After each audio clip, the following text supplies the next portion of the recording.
Dear students, Assalamu alaikum. I am Sayyid Naseeb Zada, your chemistry teacher.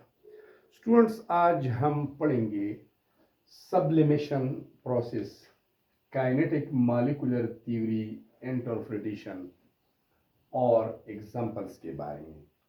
Students, sublimation process क्या होता है? इसके मुतालिक काइनेटिक मालिकुलर थ्योरी का वजाहत क्या है कि चीज़ें या सॉलिड्स डायरेक्टली क्यों वेपर्स या गैसियस स्टेट में कन्वर्ट होते हैं और वह लिक्विड स्टेट को बाईपास करते हैं, नज़रअंदाज करते हैं, लिक्विफाई नहीं होते। हालांकि हमारे पास एक रेगुलर पैटर्न है और वो ये है कि जब सॉलिड को हीट किया जाता है तो उनकी मालिक्यूल्स के दरमियान अट्रैक्टिव फोर्सेस वीक हो जाते हैं, वह फ्लो करते हैं, लिक्विड में कन्वर्ट होते हैं। फिर जब लिक्विड को हीट किया जाता है तो intermolecular attractive forces break होते हैं, टूट जाते हैं और ये गैस या वेपर्स में कन्वर्ट होते हैं। लेकिन बाज़ औक़ात ऐसा होता है, चंद मालिक्यूल्स है, चंद कंपाउंड्स है, एग्जाम्पल्स उसके हमारे पास मौजूद है यहाँ पर, कि जब इनको हम हीट करते हैं तो वह लिक्विफाई नहीं होते, वह लिक्विड में कन्वर्ट नहीं होते, बल्कि डायरेक्टली वो गैसियस स्टेट में चले जाते हैं।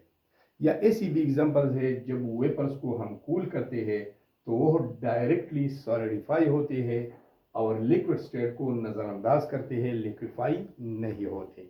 तो ऐसा क्यों होता है? स्टूडेंट्स, सबसे पहले सब्लिमेशन की डेफिनेशन की तरफ आते हैं।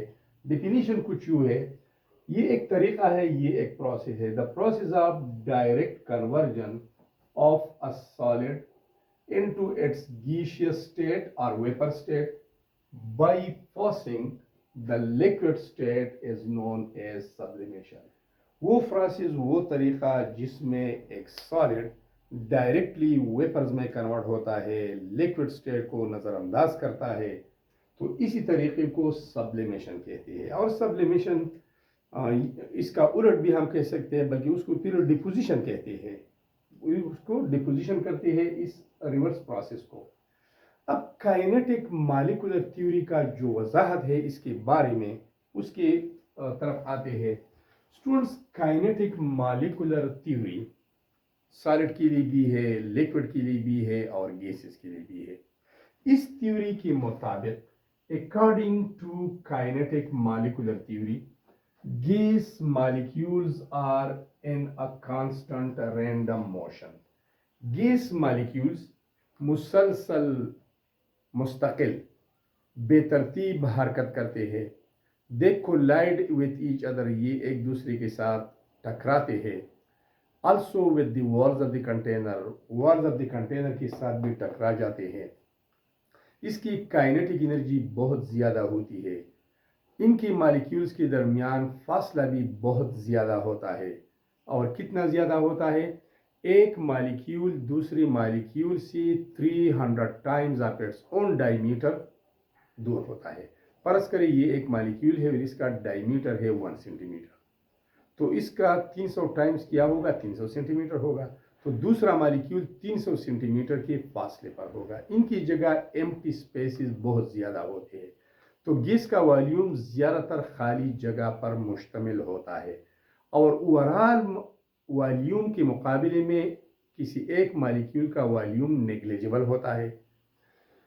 अब आते हैं यहाँ पर, the average speed of molecules is directly proportional to absolute temperature.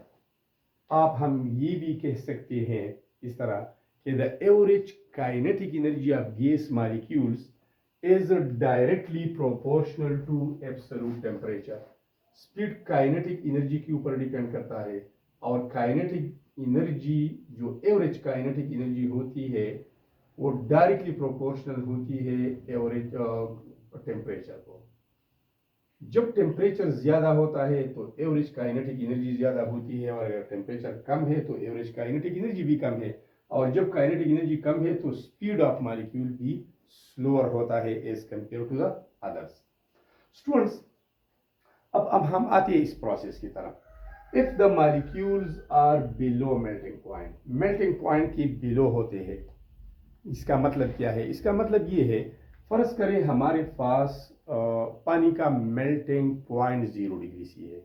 अब अगर पानी की मालिक्यूल 0 डिग्री सी की से कम दर्जा हरारत पर मौजूद है, -1 पे है, -2, -3, -4 पे मौजूद है, और ये टेम्परेचर बिलो मेल्टिंग पॉइंट हम इस तरह इसलिए रखते हैं कि किसी सोल्यूशन से हम एक सॉलिड को क्रिस्टल फॉर्म में आसानी के साथ अलहदा कर सकें। अगर मालिक्यूल्स मेल्टिंग पॉइंट से भी बिलो टेम्परेचर के ऊपर मौजूद है, मेल्टिंग पॉइंट 0 डिग्री सी है और ये 0 डिग्री सी इसका टेम्परेचर 0 से कम है, and are kept in the solid state, और इसको हम सॉलिड स्टेट में रखते हैं। Relatively weak intermolecular forces exist, इस इन मालिक्यूल्स के दरमियान जो सॉलिड स्टेट में है, मुकाबिलतन अट्रैक्टिव फोर्सेस वीक होता है। जो ओरिजिनल सॉलिड ट्रू सॉलिड होते हैं उनके दरमियान तो अट्रैक्टिव फोर्सेस बहुत ज़्यादा स्ट्रांग होते हैं।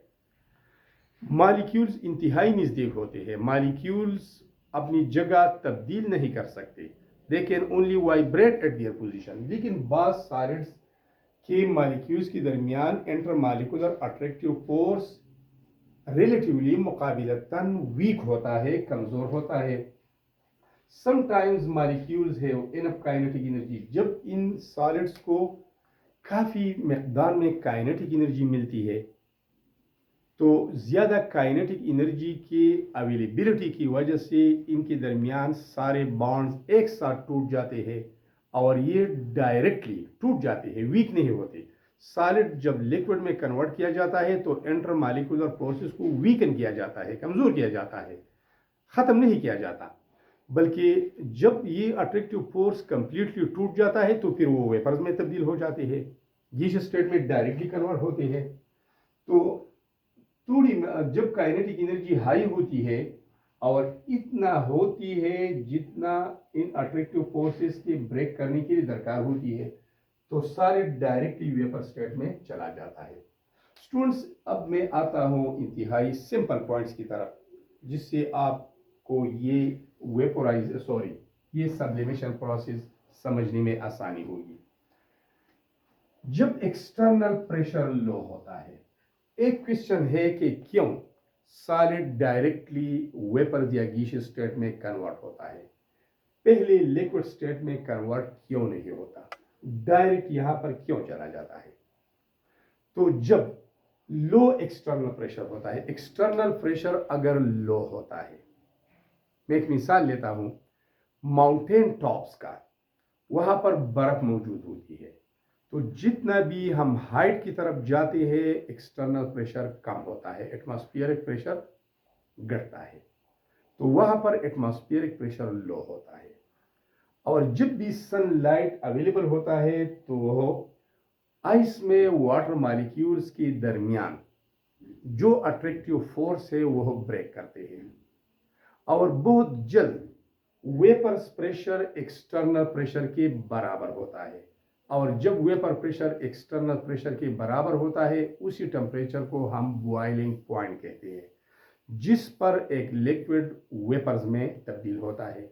वहां पर तो सॉलिड है, आइस है, तो वहां पर काइनेटिक एनर्जी इतनी काफ़ी होती है, ऑलरेडी एक्सटर्नल प्रेशर कम है, काइनेटिक एनर्जी ज़्यादा है। जब ज़्यादा है तो वो सारे बॉन्ड्स तोड़ते हैं वाटर मॉलिक्यूल्स के दरमियान जो हाइड्रोजन बॉन्ड होता है, और वो डायरेक्टली वेपोराइज होता है।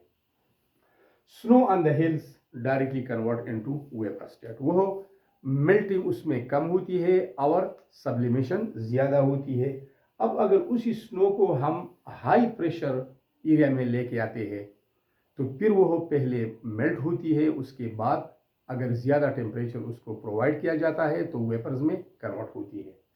इसके अलावा कुछ सॉलिड्स ऐसे होते हैं जिसके दरमियान इंटरमॉलिक्यूलर अट्रैक्टिव फोर्सेस वीक होते हैं, तो जब एकदम हम इसको हाई हीट प्रोवाइड करते हैं तो उसकी काइनेटिक एनर्जी एकदम बढ़ती है, और सारे बॉन्ड्स वीक नहीं करते।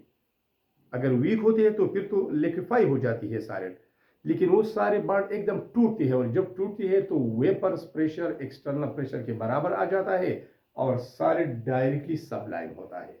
तो एक रीज़न ये है कि जब एक्सटर्नल प्रेशर लो होता है, दूसरा रीज़न ये है कि जब इंटरमॉलिक्यूलर अट्रैक्टिव फोर्सेस सॉलिड में वीक होते हैं, और तीसरा रीजन ये है कि high surface vapour pressure, solids के ऊपरी सरफेस पर जो टॉप सरफेस होता है वहां पर वेपर प्रेशर ज्यादा होता है, जो तो थोड़ी सी हीट मिलने के बाद ये वेपर प्रेशर और भी बढ़ जाता है, और जब ये इक्वलाइज करता है एक्सटर्नल प्रेशर को तो डायरेक्टली सब्लाइम हो जाता है। तो ये रीजन है जिसकी वजह से डायरेक्ट सब्लिमेशन होता है और मेल्टिंग नहीं होता।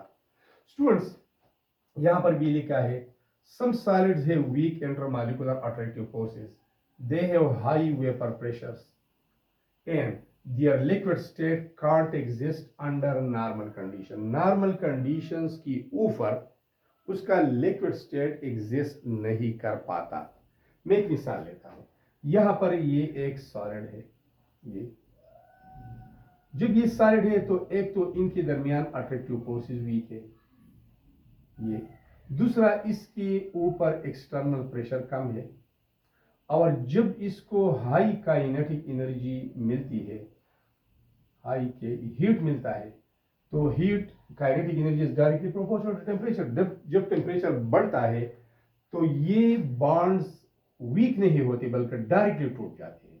जब डायरेक्टली टूट जाते हैं तो ये वेपर्स बनाते हैं, और इसका वेपर प्रेशर बहुत आसानी के साथ लो टेम्परेचर पर भी एक्सटर्नल प्रेशर के बराबर आ जाता है, तो ये वेपोराइज होते हैं, ये मेल्ट नहीं होते। तो नॉर्मल कंडीशंस के ऊपर इसका लिक्विड स्टेट एग्जिस्ट नहीं कर पाता, तो इसी वजह से सॉलिड डायरेक्टली कन्वर्ट होते हैं इनटू गैसियस स्टेट और वेपर स्टेट। अब यहां पर आते हैं कुछ एग्जांपल्स। कौन से ऐसे सॉलिड्स हैं जो सॉलिड स्टेट में तो होते हैं लेकिन उनके मॉलिक्यूल्स के दरमियान अट्रैक्टिव फोर्सेस ज्यादा स्ट्रांग नहीं होता, और एकदम वो सारे बॉन्ड टूट जाते हैं और वो सब्लाइम होते हैं। उसका वेपर प्रेशर भी हाई होता है, तो इजीली वो एक्सटर्नल एटमॉस्फेरिक प्रेशर को बैलेंस कर पाता है। इसका एक एग्जांपल है सॉलिड CO2। CO2 आप जानते हैं कार्बन डाइऑक्साइड, ये गैस है।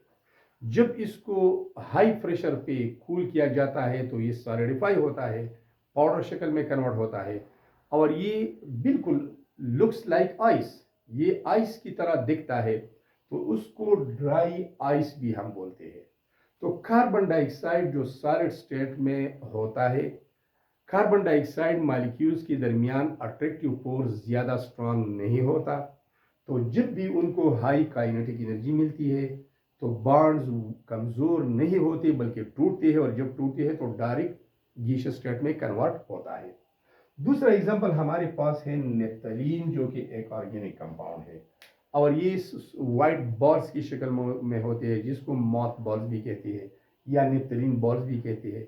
ये भी इजीली वेपोराइज होते हैं, और इसका एक स्ट्रॉन्ग स्मेल होता है। माइक्रो ऑर्गेनिजम्स को किल करने के लिए इसको कपड़े में रखा जाता है, मकई के दानों के अंदर या वीट के ग्रेन्स के अंदर, ताकि माइक्रो ऑर्गेनिजम्स इन दानों को, इन सीरियल्स को ख़राब न कर सके। इसका एक स्ट्रॉन्ग स्मेल होता है, और स्मेल इसलिए होता है कि ये लो टेम्परेचर पे वोलेटाइल है, लो टेम्परेचर पे इजीली वेपर में कन्वर्ट होते हैं। इसके अलावा केम्पर एक एग्जांपल है, बेंजोइक एसिड एक और एग्जांपल है, अमोनियम क्लोराइड भी है, और इस तरह आयोडीन क्रिस्टल, ये सारे के सारे सब्लाइम होते हैं। चूंकि इन सॉलिड्स के मॉलिक्यूल्स के दरमियान अट्रैक्टिव फोर्सेस वीक होते हैं, और हाई टेम्परेचर या हाई काइनेटिक एनर्जी मिलने के बाद ये बॉन्ड डायरेक्टली टूट जाते हैं, और इसका लिक्विड स्टेट एग्जिस्ट नहीं करता, ये डायरेक्टली सब्लाइम होते हैं। और अगर हम इसका टेम्परेचर डाउन करते हैं तो फिर ये डायरेक्टली गैसियस स्टेट से वेपर स्टेट से सॉलिड स्टेट में आ जाते हैं। इसको फिर हम डिपोजिशन कहते हैं, सॉलिडिफिकेशन भी कहते हैं, और बाज़ औक़ात इसी प्रोसेस, रिवर्स प्रोसेस को भी सब्लिमेशन कहते हैं। Thanks a lot for being with me. Students, अगर आप इस चैनल पे नए हैं तो चैनल को ज़रूर सब्सक्राइब करना, दोस्तों के साथ शेयर करना, कमेंट करना, लाइक्स देना। Thanks a lot.